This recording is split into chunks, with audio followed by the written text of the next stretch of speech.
I'm going to move to Trevon as a teacher of young people. What would you say in terms of, like, with the young people you work with? Do you see us with that understanding of who we are, and how can we get that across? No. No.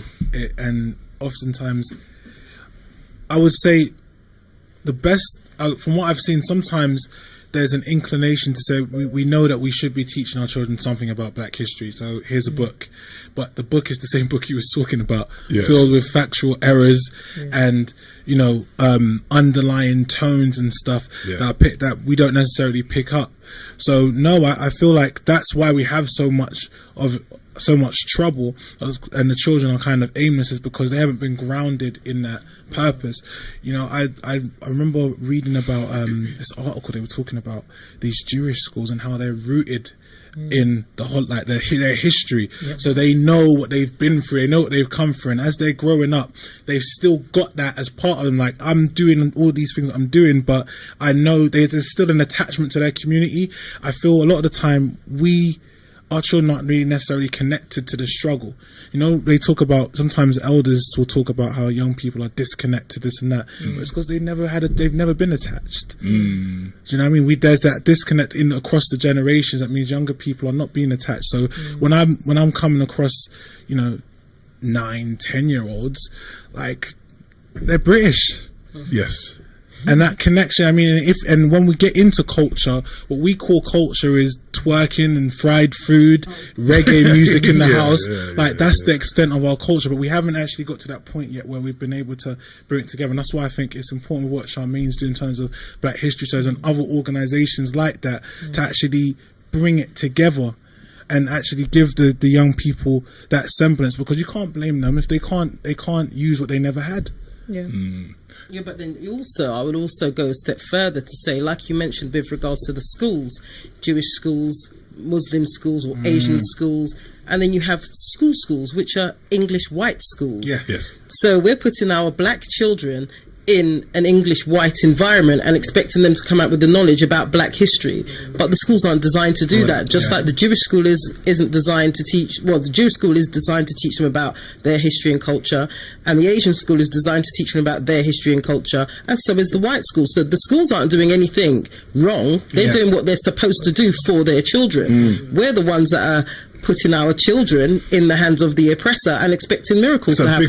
That's a big point, because I want to get into today parental responsibility, because we talked about education lots. Yes, we do. But it's like, at some point, we're going to have to, like, face ourselves and ask, if your children are in gangs and, you know, have knives, or have managed to obtain submachine guns or whatever in the streets of Northwest 10 or South London, and now on YouTube making songs with their equipment about how they got these things and taking videos, there's some level that a parent's going to have to... No. How do you not recognise your son's eyes in the video, whether they got on a helmet, or how do you not recognise I think if his eyes are in the video, you're probably a little too late.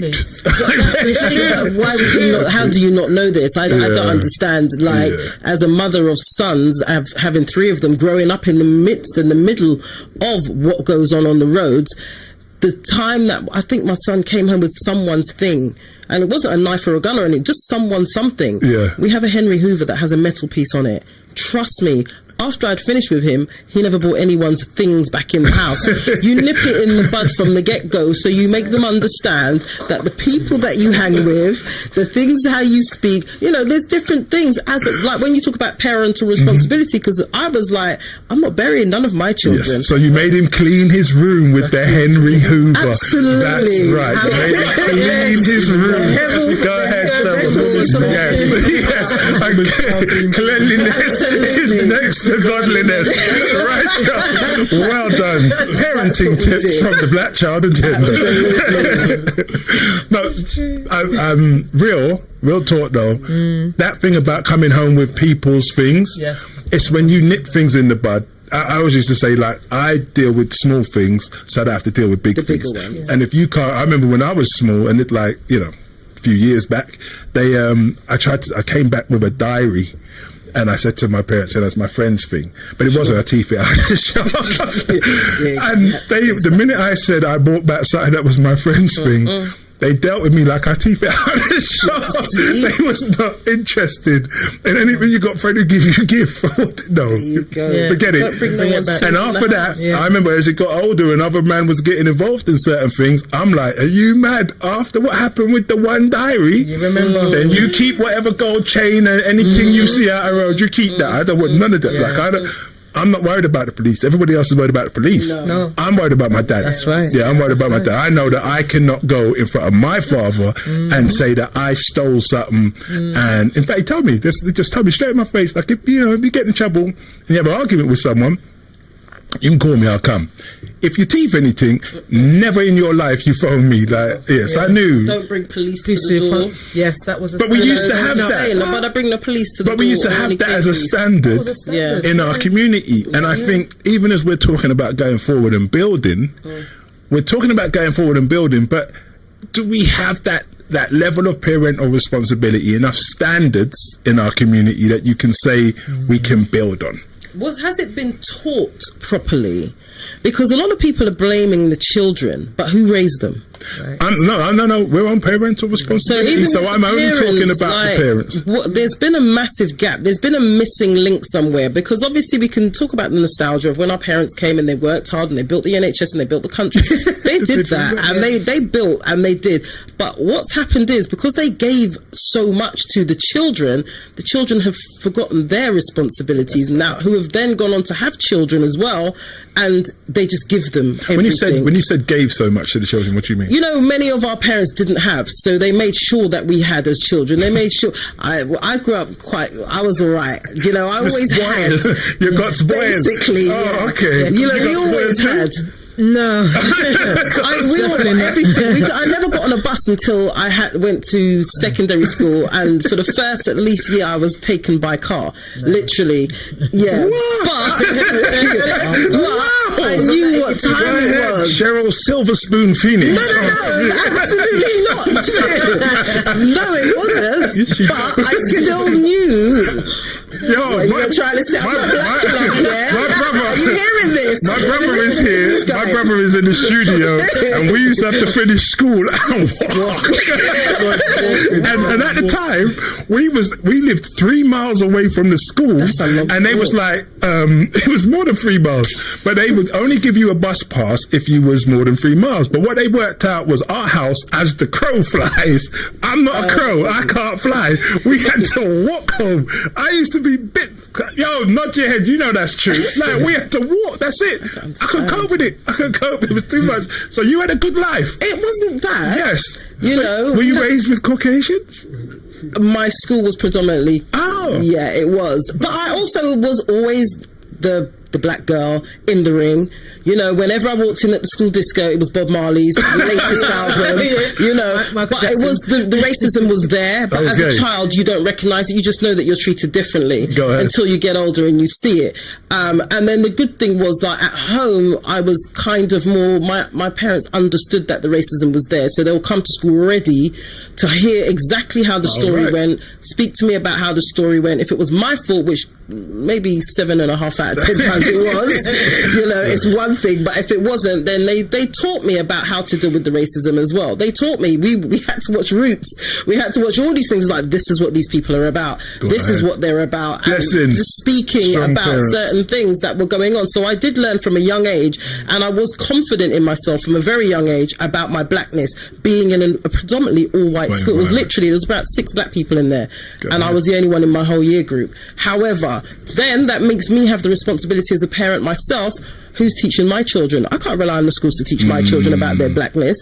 So my sons could go to school with their heads held high and their shoulders back, and when they decided to talk nonsense, if they brought up Malcolm X or the slave trade, they can bat it down and just put them, but they were sent out of class because they were then, you know, speaking out, you know, so it's a catch-22 sometimes for young people. Yeah. Do you know what I was thinking, sorry, just in terms of this whole parenting thing, a lot of it, it's actually really a generational issue. I was thinking back to when I was having a conversation with my grandparents, both my granddads, at separate times.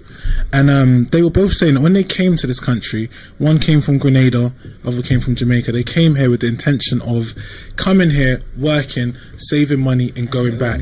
So when they came here, they actually had a purpose and a plan as to why they were here. Then at a point, both of them explained it to me, and there was a bit of regret. I felt it. Like, they got comfortable. This was it. Like, they had children too, and it was like, you know what?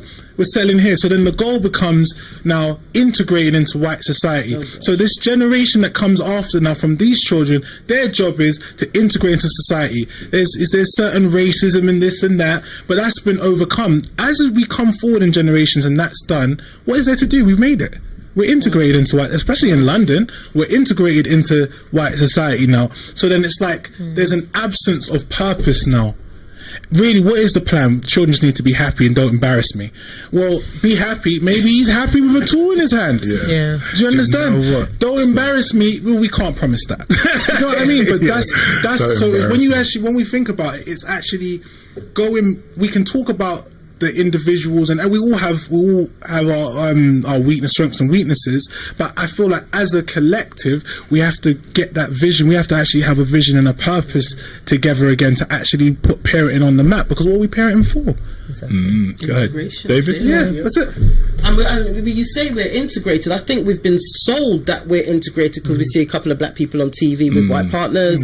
You know, we've got great sports people, things like that. But when you look at even the workplace, if you want to go and do a 9 to 5, because not everyone's an entrepreneur, if you go into the workplace, that glass ceiling is still there. You've got the new wave of immigrants from Europe in particular, where you've been in a job for 20 years, you're the or not even senior management, but you're part of management, and this person that can barely pronounce your name, who chooses not to, will come in and you have to train them to take your job, and they'll be paid more. Yes. So when you talk about integration, it's like, no, you're just the black face that needs to be seen within a 250 white workforce. So we've fulfilled our quota. When we ran UK Black Links, obviously our main business was advertising. So we would speak to every single corporate, from the Ministry of Defence, the police service, the ambulance service, etc., etc. They would tell you quite clearly over the phone, the only reason they were going to advertise with you is because they have to. The government guidelines stipulate that they have to target the BME audience, so they do the Asian press and they do one black press, and that's it. If you apply for the job and they see your name and they can't understand it, unless it's John Smith, they're throwing your application in the bin. That's a fact. The person told me over the phone himself. So when we say about integration, you know, they love to tell us that we're, you know, all one melting pot. We've got more mixed race families than anybody else. I see more confusion than anybody else or any other time. But yeah, I don't know. What I want to say, I can't. Go ahead, David. Lots of things, you know. It makes me think of how we're taught about the time we're living in. And it's funny when you said about the vacuum and the use of the vacuum. We to clean the room. To clean the room. To clean the room. Yeah. That's a heavy point, because we are in we look at it and we're taught that we're in a world that's not going to be here forever. We're in this white man's existence, and we're taught that he hasn't been here forever. He's only been here a few days, or 6,000 years. Before that time, history, we can't recall when time began. It's been around for trillions of years. But we believe in that there's a source that has created us. So you can say he's like the father, the parent, and we are his children on a road that for the last 400 years, you could say we've been. But the children of our slave masters. That's it. He's been a vacuum, beating us into a shape. So our parenting skills actually is not actually from a couple of generations. We're talking trillions of years of developing this, and we are at a time actually where this white man has part of purifying us. What do you mean purifying us? In terms of, you know, like when a child plays with fire, I'm standing, it's like you got to get burnt to learn. Yes. So the hell we've gone through. Somebody wonder why so much punishment. Why is it because we're evil? No, when we're taught that actually we are actually a people of God. So we allowed this period, and we're taught that it's actually a period of time to perfect us. So now when we're talking about parenting now, it's a new level of how to parent our children. If you say it's our children, we actually are at a new time. And It was just that point. So they get out of context of this European. He's only here for a period of time. Meaning, like, so we've just got this to deal with right now. Yes. But whether we're parenting for dealing with this space or the space to come, but I'm guessing if it's transitory, because this, and I mean, we'll get into that when we talk about the economy, but it's been falling for like 100 years now. And everyone who really knows finance knows that it's on its way out, but it's going slow. It's not an immediate fall, but it's going on its way out. So as it leaves, we have to be able to parent through the problems that we have. That was the point. And so then, in that case, I've gone somewhere just now. In that case, then, in this period of time we're in, that is the society that's run by them, the goal isn't integration for us. The goal is genocide. That's the goal. That's it. It's not integration. It's that we're in that's a step in the way, but the goal is disappearing. Yes. And I guess that brings me nicely to the point that October the 15th is our Day of Atonement, and the topic this year is separation or death. Minister Farrakhan will be speaking on October the 15th, and we will be playing it here on Amiga FM.